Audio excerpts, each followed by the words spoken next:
over emails or just different things that have happened with that. And two of our other missionaries who are in Nigeria often send pictures. And so Chad may be surprised about the pictures that are on the front of that. That actually came from Nisi Edit and Money John Ekpakpan. And so it's good to have him with us. I think Jim will probably introduce him in regard to the worship hour.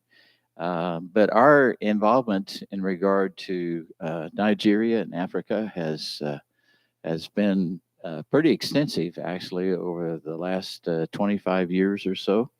And Doug Wheeler was involved in the activity that Chad is following up on. He decided to retire and step away from that just a little bit, and Chad stepped into that. So it's good to have him with us this morning to make that report and share that with us. Before he gets up here, let's pray with one another. Father, we do thank you so much for this day that you've granted to us, this opportunity, Father, for us to come and to worship you, but also, Father, the opportunity to catch up in regard to our missionary and our work overseas. And so thankful for Chad to be here, be with his family as he's away from them, and keep him safe in regard to his travels.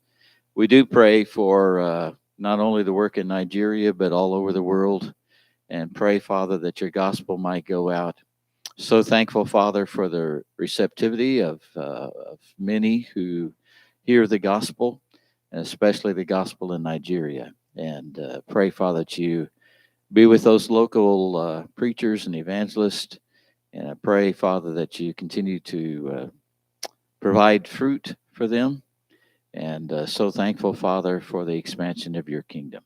In Christ's name we pray. Amen. Chad?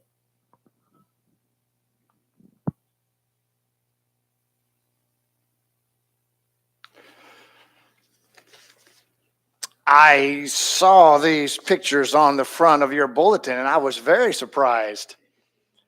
I was like, wow, how did he get these pictures? But anyway, now the mystery has been solved. My name is Chad Wagner. I grew up in Northeast Arkansas. Then we moved to East Africa and lived there for 5 years. But before moving to East Africa, while I was a preacher in Northeast Arkansas, Paragould, there was a 65-year-old lady there named Doris Taylor, who was very active in World Bible School. She had many students there in Nigeria, and she was very interested in going and visiting on those students and the preachers that she worked with. And so she would, in her 60s, travel to Nigeria, sometimes 6 weeks long at a time. She was there for quite a while. And so when I started preaching there at the church in Paragould, she came to me after a few years and she said, Brother Chad, I'm going to Nigeria, in a few months. And I said, well, God bless you, sister, good, And she says, well, one time she says, Brother Chad, I had surgery on this shoulder right here. She says, I may need someone to go and help me carry my bags. I said, well, okay. And so I guess I've been carrying her bags ever since. That was way back in 2003 when I started going to Nigeria, working primarily in Enugu and Ebonyi states of Nigeria. That's Igbo land of Nigeria, if you're familiar with any of that. Started going there from 2003 until 2011, when I decided, as I was in a car driving down the road on a Sunday morning, in fact, heading to a church to preach. And we were listening in the car to a CD of African brethren, members of the church, singing songs on CD. I thought that was fantastic. I asked questions about it. I said, well, tell me about this CD. And they said, well, it's all members of the church and Nigerian Churches of Christ. It is produced and funded by members of the church in Nigeria. And so I thought that was fantastic. And so we're going down the road and they take the CD out to listen to the radio preaching of a Church of Christ preacher produced and funded by Nigerian Churches of Christ. And I thought that was fantastic, you know. And so I thought, as we're driving down the road and we're listening to this Nigerian funded and produced CD, and then we take that out and we're listening to Nigerian produced and funded radio programming, I said, wow, these folks are doing well. But it was actually the next year, 2012, when we decided we were going to move to East Africa. We lived in Tanzania for 5 years. And I have a good friend with me today, Archer Honey, who has been to Tanzania several times. I don't know how many times you've been there. 3 times. That's where I met him, was in Tanzania. We lived there for 5 years. And then we decided to come back to the States. And then I jokingly say this story as I was getting on the plane to leave Tanzania, which is in the east. We fly west coming back over to the United States. I jokingly say that the Nigerians threw a rope up on the plane to pull me back down, because as soon as I got back down to the United States, I restarted to work in Nigeria. And not just restarted.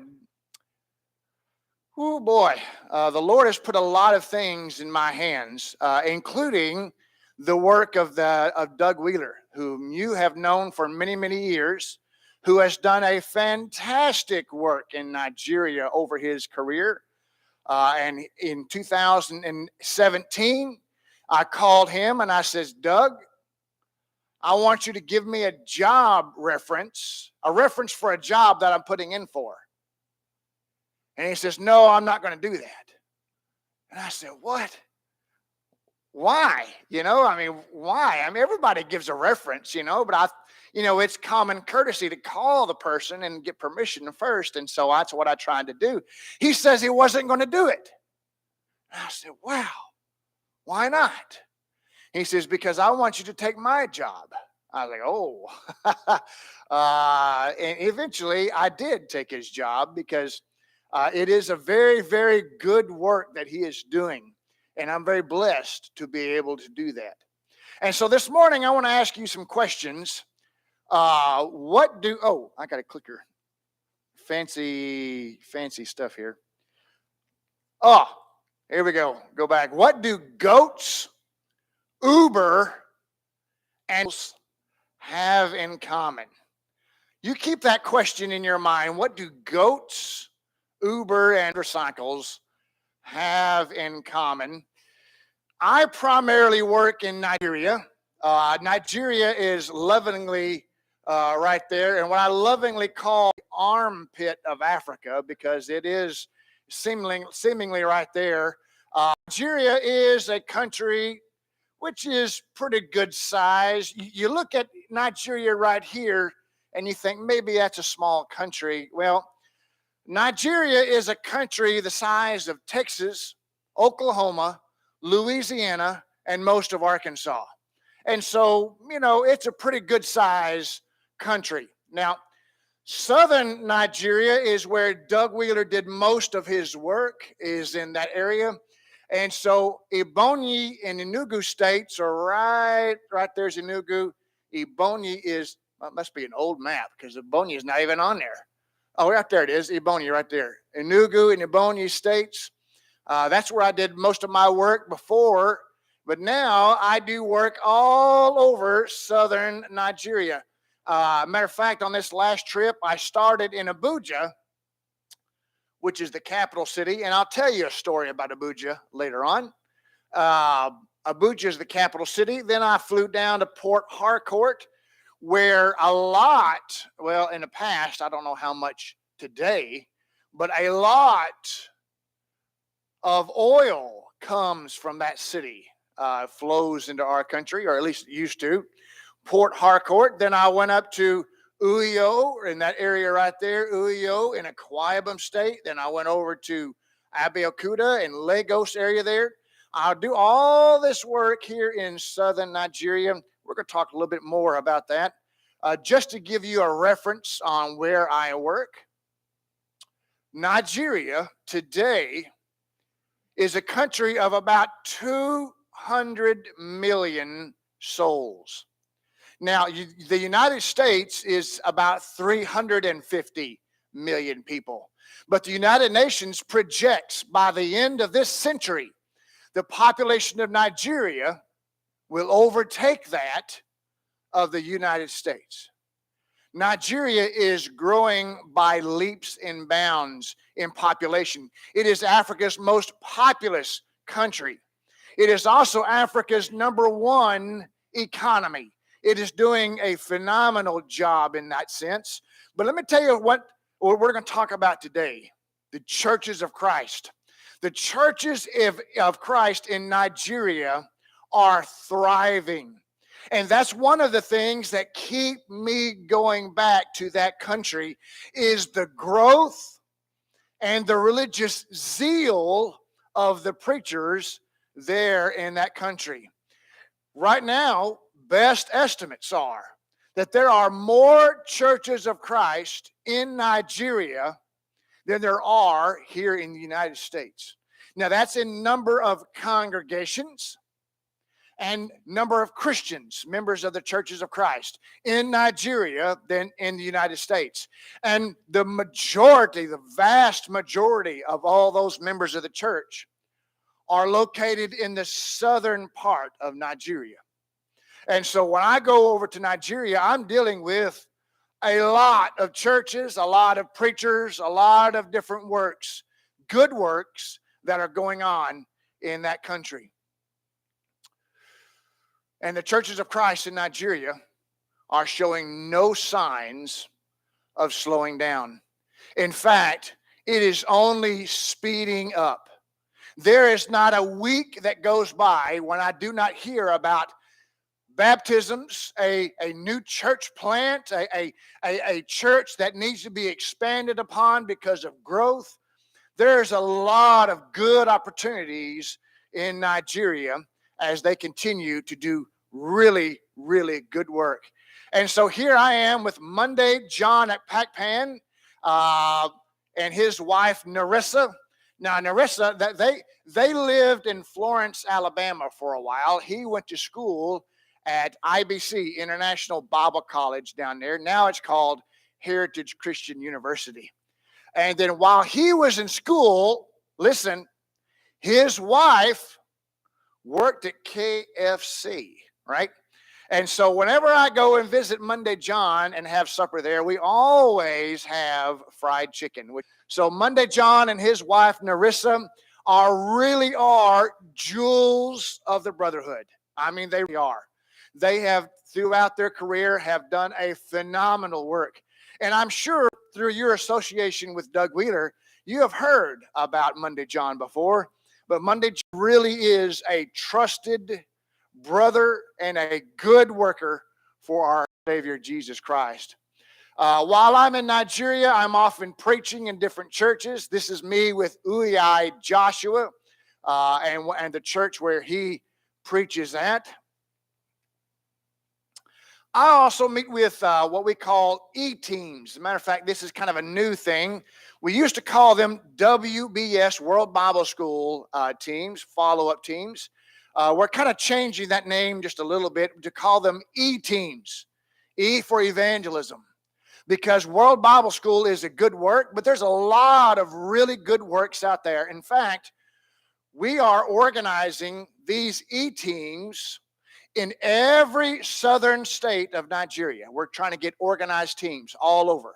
Now, this teamwork approach is very good because, how many churches are in Claremore? How many churches of Christ are in Claremore? 3, right? 3 churches of Christ in Claremore. Now, do you cooperate with each other or do you not? I don't know. And where I come from in Paragould, there's about 15 churches of Christ in the Paragould and the surrounding county. So there's quite a few preachers in that area. But we don't generally, cooperate on all things. This E-team approach, this teamwork approach, has all the preachers and kind of follow-up workers in that area. They all cooperate as a team. So if they're doing a gospel meeting, all the preachers of those churches, they attend that gospel meeting. Hey, if they got a funeral, hey, they all attend the funeral. They're all doing things as a team to be able to promote the gospel of Jesus Christ. This is me meeting with Monday John's team there in Abak. He lives in a town called Abak. He called the Abak team. Matter of fact, this guy here is named Ubong Akori. This is one of the, what is her name? Her name is, oh goodness, it slept me right there. Anametiak Pan, Christian Etokuko. There's a lot of these good guys that do a lot of good works. The chairman of that team is Etim and Yong right there, and he is doing a good work. Matter of fact, Etim, back in the day, when he was a lot younger, he lived in the north of Nigeria, which is primarily Muslim. He lived up there as a missionary / preacher in that primarily Muslim north. He did that for 10 years, did good work up there.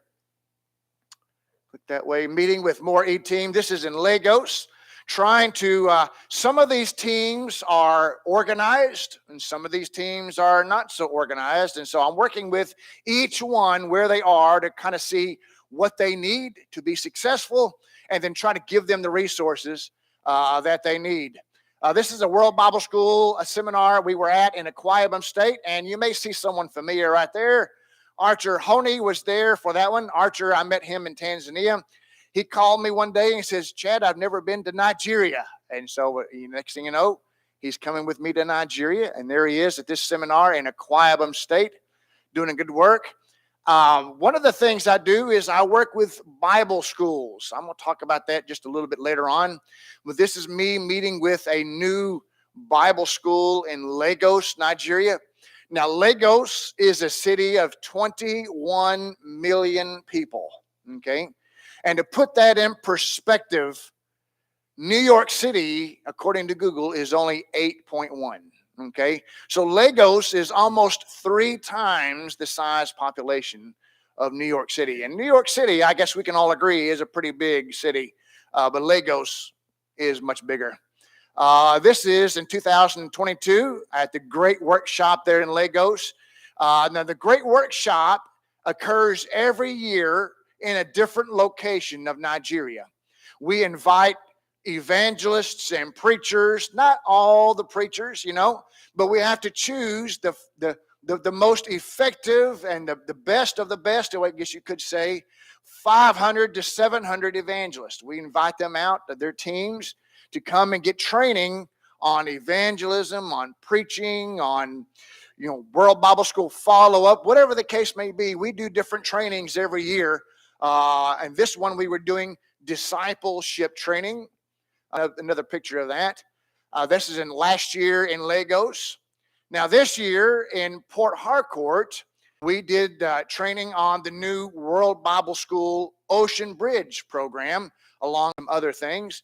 This is in Port Harcourt, Nigeria, and this church is doing very well there. As a matter of fact, Port Harcourt is a city that I'm in Port Harcourt about 3 years. There's not many missionaries there. Now listen, there's not many missionaries that go to Nigeria anymore.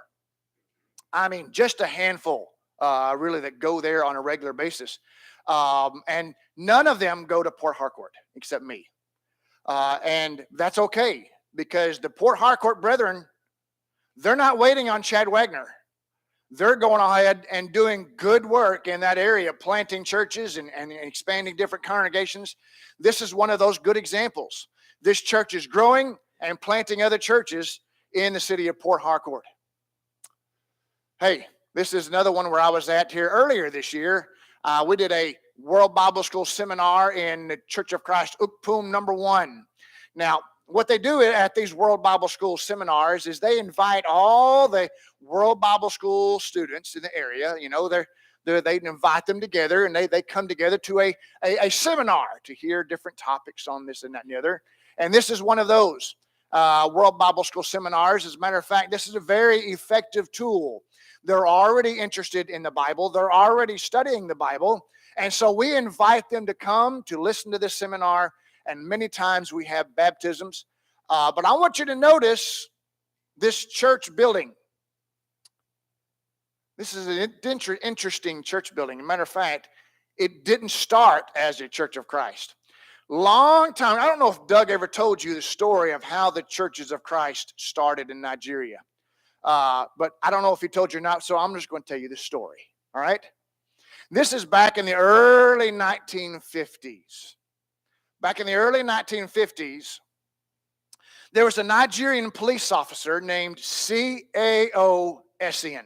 Okay, Brother Essien, a Nigerian police officer. He is going about his business on his beat, doing his thing, and he comes across a Bible tract, literally in the bush. He picks it up and he reads this Bible tract, and he says, "Oh, this is the church of the Bible that I've been looking for." And so he shares that Bible tract with his family and his friends, his co-workers, and they're all reading it, and they're very interested in what this tract is teaching. Matter of fact, this tract is the precursor to what would eventually become World Bible School. And so what Brother Essien did is he looked on the back of the tract and he saw the address of the Church of Christ in Nashville, Tennessee. And he wrote the church in Nashville asking for more information. And they started corresponding with more Bible tracts back and forth. And before you know it, they asked for Bibles. And so the church in Nashville sent Bibles. And so some good things are going on. And so Brother Essien eventually wrote to the church in Nashville and says, "We're ready to be baptized, but there's no one here to baptize us." Church in Nashville says, "Well, what are you going to do? There's no missionaries there. There's no Church of Christ there. I mean, you can't just send them down to the local Church of Christ into the pre-made baptistry. What are you going to do?" And so the church in Nashville said, "Well, guess just baptize yourselves." And so that's what they did. Brother Essien baptized his friend baptized Brother Essien, and they kind of started from there. And so the church in Nashville, they thought, something is going on in Nigeria, and we better figure it out. And so they sent two men, a man named Boyd Reese and a man named Eldred Eccles. Now, Eldred Eccles is a name that you might know if you know about missions history. He's done a lot of good missionary work all throughout Africa. One of my personal heroes, as a matter of fact. They sent him to Nigeria. They sent those two men to Nigeria to see what was going on. Well, they got to Nigeria. They finally found Brother Essien over in Akwa Ibom State. And what they found when they got there is that Brother Essien and his team had already baptized 10,000 people with the gospel of Jesus Christ. And they had already converted several churches, denominational churches, over to New Testament Christianity. And this is one of those churches that was converted from denomination to the Lord's church. And so those missionaries said, "Oh, they don't need missionaries. They're doing a great work on their own. They just need preachers to fill the churches," which is where I come in. One of the things that I do. And so we do World Bible School seminars, which is great work. They're in Church of Christ Ukpum number 1. Here we are on the road to the baptistry, right? To baptize this lady who was going to be baptized that day at the seminar. There's Uyai Joshua baptizing this lady in the water. And it was actually a pretty nice water and a pretty nice area. It was a nice little walk there. There we go. This has just happened. I was in Nigeria July and August, and I met with M.B. Archibong and his team. He has a really good team in Cross River State and Akwa Ibom State doing a good work. And so we went to the church there to talk to potential Bible students and kind of do a seminar. and I was able to preach there. This is him and his family. That's his wife there on the right and his children. And so they're just lovely, lovely little family there. And this guy here, his name is Animete Akpan, and his family. I call it his family. Some of these are kind of foster kids. He just kind of brings some kids in, he just kind of takes care of some. But Animete, he's kind of got a gimpy, he's kind of like Nemo. You remember Nemo? He's got a gimpy fin, Animete's got a arm that's kind of not working so great, but that does not slow him down at all. Animete is doing a great work with World Bible School. As a matter of fact, he's become one of my key guys in a Quiabum area, sending out lessons and following up and tracking this and all this kind of stuff. He's doing a great, great work. He preaches for a Church of Christ there right next to an orphanage, Church of Christ orphanage there in Nigeria, doing a great, great work for the Lord. I want to talk to you for a few minutes about African Christian schools. Now, I do a lot of things in Nigeria. I do Doug Wheeler's work where he handed off to me. I do World Bible School stuff. We're going to talk about all this in just a minute. But one of the things that I do is called African Christian schools. We have 2 Bible colleges in Nigeria, one called the Nigerian Christian Bible College and one called the West Nigeria Christian College. Now, way back in the 1950s when the Churches of Christ started and those missionaries went over there and saw they needed preachers to fill the pulpits, the response was the Nigerian Christian Bible College, started in 1954 to be able to train enough preachers to fill the churches that are being planted. And so since 1954 up to today, that school has been serving the Lord's church in Nigeria and beyond to the glory of God. Matter of fact, this next year is going to be NCBC's 70th anniversary. And the school on the right, the West Nigeria Christian College, it will be their 25th anniversary next year, 2024. And so we've got a lot of things we're working on for this next year to be able to help these 2 schools. Here's Nigerian Christian Bible College there with some of the teachers and staff, and we had a graduation while we were there. The most fantastic weather in Nigeria I have ever experienced since going to Nigeria for, 2003? What is it? 2000? Hey, 20 years. I've been going to Nigeria for 20 years. Hey, the best weather I have ever experienced in Nigeria in my 20 years of going there. And you know what happened? I came home on a Sunday, right? And then the following Sunday, I was in Pigeon Forge, Tennessee, at a thing called Polishing the Pulpit. If you've ever heard of that, Polishing the Pulpit. I got there on a Thursday, set my stuff up on a Friday. Saturday started feeling a little tired, nothing major. Sunday feeling a little tired, nothing bad. Sunday morning I was at the Great Smoky Mountains Church of Christ. Sunday night I was in Cleveland, Tennessee. And by the time I was with my son, he's 15, and we took our camper. Because we're going to bachelor it up. We were having a big time. So we were there on a campground, in Pigeon Forge, Tennessee, and went to church in Cleveland. By the time I got back to the camper from church Sunday night, my son had to help me into the bed. I had malaria, full-blown malaria. It was rough the next couple of days. Now, that next day, I still met with World Bible School people about some different things. But then I loaded up the camper, and we drove 8 hours from Pigeon Forge to right? And we had to stop at all the Buc-ee's, the Buc-ee's gas stations. We stopped at all the Buc-ee's, and I took a nap every stop. Anyway, great weather in Nigeria, but I guess I paid for it, getting malaria, Anyway, Nigerian Christian Bible College, we have about 100 to 150 Bible and ministry students there at that school. They're doing a great, great work there. Vocational training opportunities. We have an annual lectureship where we have many baptisms, usually at the lectureship. At our school in the West Nigeria Christian College. Now, this school is located, just outside of Lagos. Lagos is 21 million people. Now, this school, just outside of Lagos, 21 million people, just to the east, just to the east of this school is a town called Ibadan. with a town of 16 million people. And so this Bible college sits within arm's reach of 50 million people with just everybody that's around. It's a huge number, huge opportunity. We have about 100 Bible and ministry students at this school as well. It started in 1999, going to have their 25th this next year. And they also do a lot of vocational programs. This is our lectureship we just had. Matter of fact, this is just from this lectureship we just had. And then at both schools, we have vocational opportunities. Now, Doug Wheeler and Chad Wagner do great work. You know, we may do great work, whatever the case may be. I don't know what you think about all this, but there's only so much money Chad Wagner can raise, okay? Chad Wagner cannot raise preacher support for all these 500 to 700 evangelists that I work with in Nigeria. Can't do it.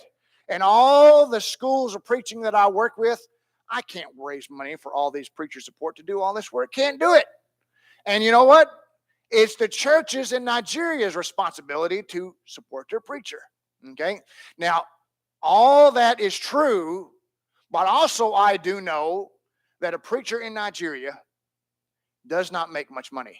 Now, a entry-level public school teacher in Nigeria, okay, when they get hired on straight out of school, they make $250 a month. That's good money, okay?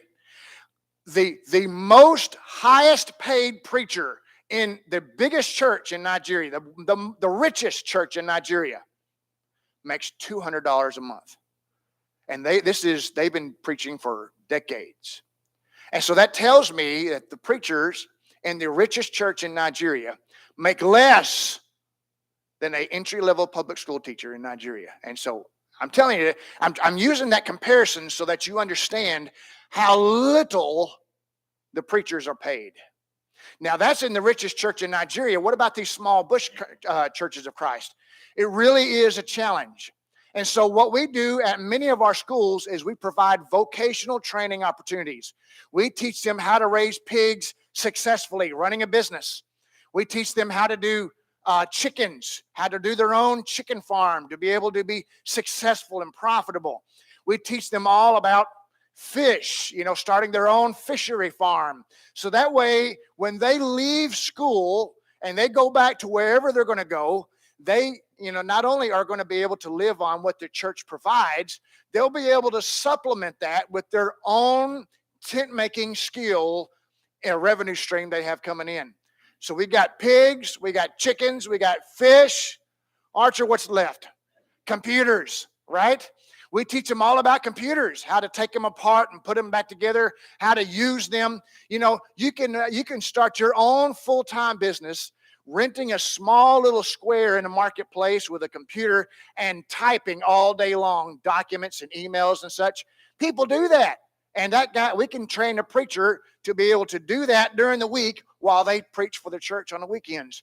Not only do we teach them about computer operations and repairs, we teach them about networking. We teach them how to repair Android phones. I mean, we teach them all kinds of things. So that way they have the skills to be able to support themselves, supplement their income while they preach for the churches in Nigeria. So what do I do? What do I do? Chad Wagner, number one, I coordinate mission projects in Nigeria, in southern Nigeria, also in eastern Tanzania. Tanzania is where we lived for 5 years. It's a big part of my heart is there. Now, in Nigeria, doing well. In Tanzania, specifically Dar es Salaam, Dar es Salaam is a city of 7 million people. There are 15 churches of Christ. You total them all up, there's about 500 to 600 members of the church in a city of 7 million. There's a big difference between East and West. The West is doing well, and I'm coordinating a lot of projects over there, and God bless them, they're doing great. But in East Africa, specifically Eastern Tanzania, the churches of Christ are struggling. So I'm doing what I can to try to organize some projects on that side as well. Number two, I coordinate about 15 Bible schools in Nigeria and Tanzania. Now, these Bible schools are the two Bible colleges I told you about, the Nigerian Christian Bible College, West Nigeria Christian College.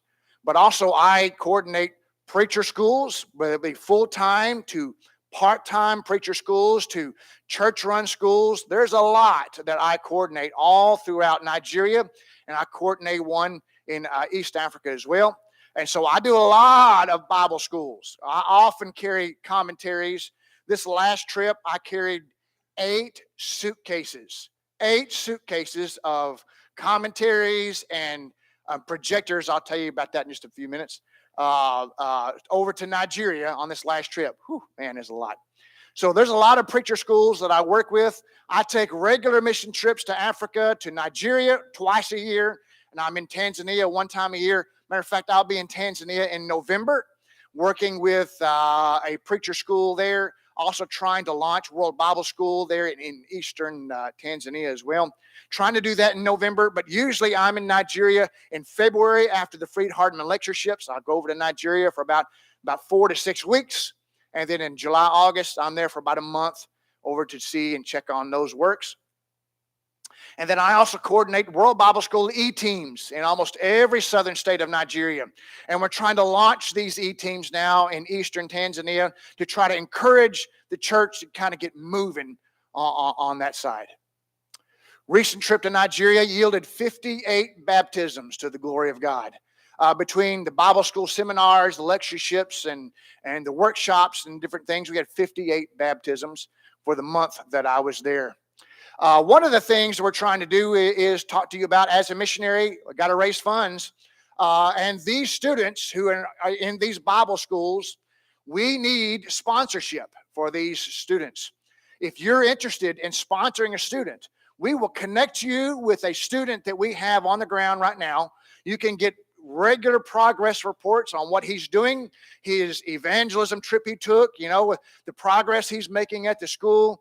We'll connect you with him so that you can get those regular updates and so you can help us train him to be able to be a preacher for the Lord's church.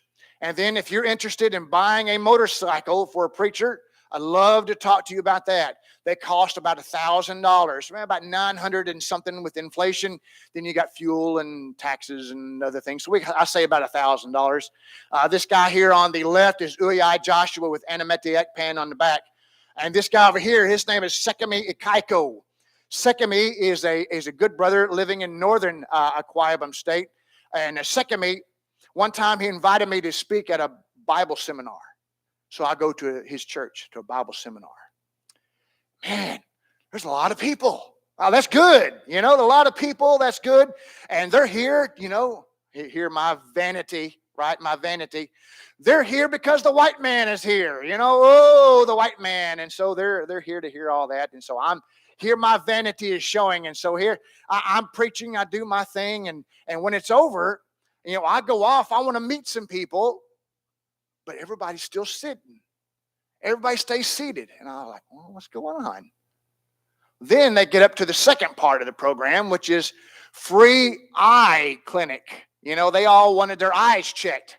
And so I thought, oh, they wasn't here to listen to the white man, right? They were here to get their eyes checked. I should have my own heart and eyes checked on that one. Silly me. But anyway, that's Sekemi Akaiko. Sekemi does a good work. He's also building a primary school right now, and he has a lot of good sponsors behind him. That is going to be able to really benefit him and the church in later years as well. Sekemi Akaiko. Uh-oh. Hey, you got to be just at the right spot, Mike. Or maybe I'm not pushing the wrong button. Oh. Yeah, well, I'm trying to get at that switch. Hey, can you switch me forward there, one? Oh, there we go. Hey, so what do goats, Uber, and motorcycles have in common? Okay, well, the goats and motorcycles. Okay, I'm going to explain that in one picture, right? There. Okay, I was driving down the road. I was in the passenger seat, and boy, I just had to take a picture of that. 3 goats on one motorcycle. 3 guys, 3 goats, 1 motorcycle. And then I want to tell you a story about Abuja. Before, as I'm fixing to close here, Mike, I was in Abuja one time a few years ago, and Abuja is a planned city. They wanted to organize it like a city in America. And so you've got subdivisions and streets and And, everything's really planned. In fact, they even have interstates with flyovers and so on and so forth, and overpasses. And so it's really a nice city. Now, you go outside the city limits of Abuja, it's a different story. But inside the city limits of Abuja, it's really nice. And so we were on our way from one Church of Christ to another, and the guy who was going to take us, his car broke down. And so we decided to get an Uber, right, which is unusual for me to do. But we got an Uber that day, and so he picked us up, and we're driving down the road, going from one Church of Christ to the other. And we're coming up this road right here. This is an overpass. We're coming up there, and you can look off to the right. Uh-oh. There's a car accident down there. Uh-oh, it looks really bad. The car's all banged up, and see, here we go. There's a car all banged up and damaged. And then we get to the top of the overpass up there. You can see another car up at the top. It's all banged up too. And we're thinking, oh, that car, hit that car. And oh, I hope no one's hurt, and so we're just kind of talking about it. We're gawking, we're bottlenecking.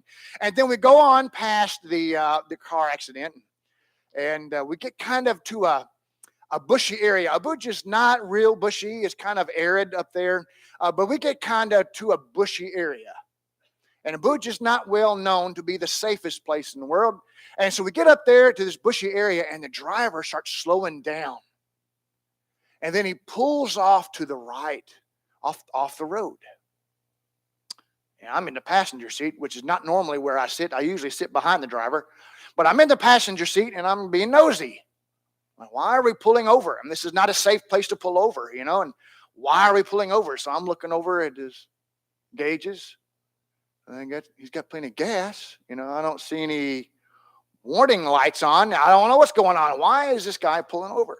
So then I look at the driver, and there's the driver. He's crying. I mean, tears are flowing down his face. I was like, wow, what is going on with this guy? And that driver looks at me. He says, that could have been me, talking about that wreck.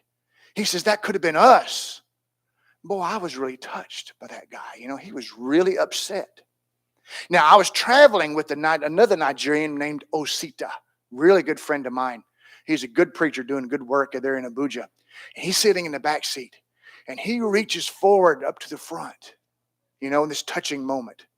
And Osita says, "What is your problem, man? Get back up on the road and let's go."